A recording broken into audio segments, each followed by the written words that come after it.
مديونة. هذه المدينة توجد في الغرب الجزائري بغليزان، ولديها من أكبر القرى والمداشر في المنطقة. لديها عادات وتقاليد متميزة، وتاريخها وحضارتها تشهد على ذلك. لنستمع إلى هذا الشيخ ليحدثنا عن تاريخها. كانت مناضلة تسكن في هذه المنطقة، وكانت تساعد المسلمين، وكان لديها دين مقصود، لهذا سميت بهذا الاسم مديونة.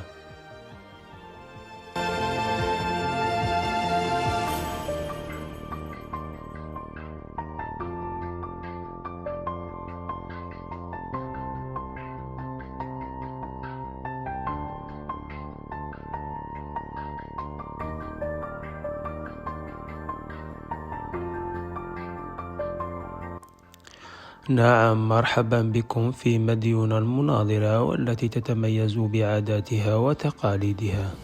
مرحبا بكم. نعم، أنا أبيع بعض الأعشاب الخاصة بالطهي الجزائري. أجل، أساعد الناس وأبيع بأسوام معقولة. أجل، أجني بعض الأموال كل يوم.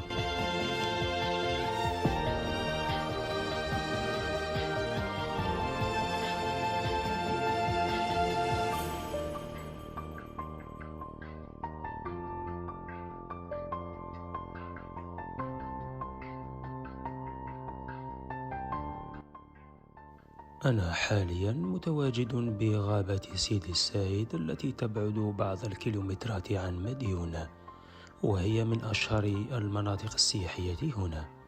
توجد غابة من أحسن الغابات في المنطقة، تستحق الزيارة والاهتمام. هنا سيدي الجلال أولاد ساحة، كذلك تبعد بعض الكيلومترات عن مديونة، وتتميز بجبالها وكذلك بعض المناطق السياحية التي تمتاز بها. توجد بعض الآثار هنا، يجب الاهتمام بمثل هذه المشاريع. نعم، إنها منطقة بامتياز، وأتمنى أن تعم فكرة التخييم والطيران بالمظل. هنا متواجد بعين فكرون، يقال أنها موجودة من العهد الاستعماري. مياهها صالحة للشرب. هذه المياه هي مياه عذبة، وأهل سكان هذه المنطقة يستعملونها للشرب والغسيل.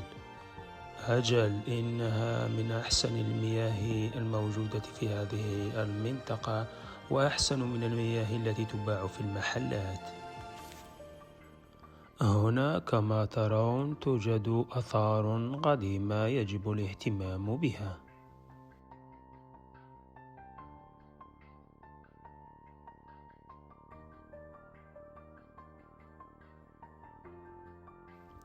سيدي محمد بن علي، الذي يطلق عليها باسم رنو.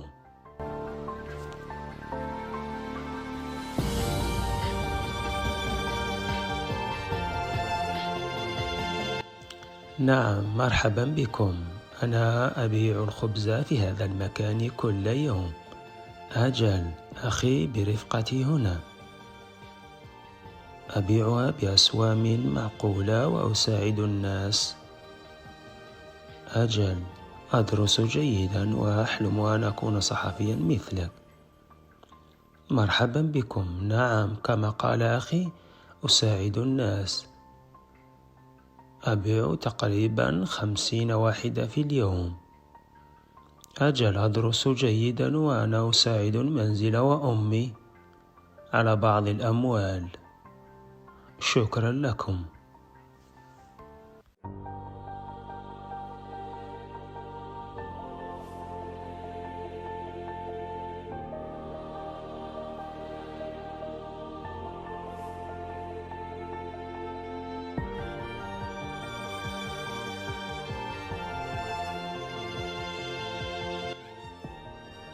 نعم، إنه محل أجود التوابل الموجودة في سيدي محمد بن علي، وأنا أقتني عليه كل أسبوع.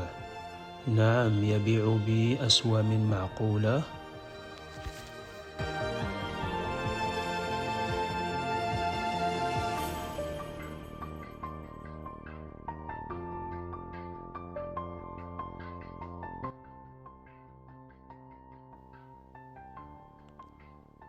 نعم، شكرا لزيارتكم لنا. أنا حاليا بسيدي محمد بن علي. كان الترحاب وحسن الضيافة من أهلها جد ممتاز. شعبها طيب للغاية. نعم، توجد عادات وتقاليد متميزة وتاريخها وحضارتها تشهد على ذلك. شكرا لك. مرحبا بكم يا رفاق. نعم، بلادنا ومنطقتنا مشهورة بالعادات والتقاليد لا يعرفها سوى الكبار.